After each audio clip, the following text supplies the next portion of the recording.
Isa ang brand na Euro sa gumagawa ng mga dekalidad at matitibay na motorsiklo dito sa Pilipinas.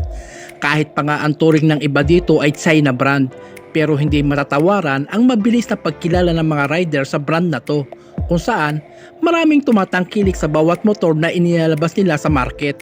Kagaya na lang ng mga mahihilig sa classic bike ay nariyan ang Cafe Racer, maging ang ka-lookalike ng Click 160 na Samurai 155cc, kung saan pwede mo itong makuha ng mas mura kaysa Click 160, ngunit sa performance ay wala namang ipinagkaiba. Maging ang Griffin 180 ay umali na din ng mga papuri sa mga riders fanatic dahil sa mas nahigitan pa nito ang Aerox sa displacement mga paps. Kaya naman muling nagpasiklab ang Euro dahil may bago silang motor na paparating. At ayon sa mga marites, ito raw ay adventure bike na katulad ng Honda ADB 160. At ito nga mga paps, ito ay ang Falcon 180i na talagang hawig sa ADB 160 ng Honda.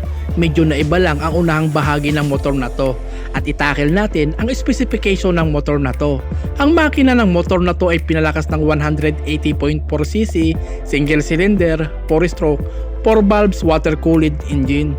Ang bore and stroke ng motor na to ay 63mm by 57.9mm at ang compression ratio ay 11.7:1. Ang maximum power ng motor na to ay 17.4 horsepower at 8,250 RPM. At ang maximum torque ay 15.7 Nm at 6,500 RPM. Ang taas ng upuan ng motor na to ay 780mm at ang wheelbase ay 1,370mm. Ang minimum ground clearance ng motor na to ay 100mm at ang bigat ng motor na to ay 136 kg. Ang fuel tank capacity ng motor na to ay 8.5 liters at ang engine oil ay 0.8 liters. Ang headlight ng motor na to ay LED na din at ang gulong ay alloy wheel.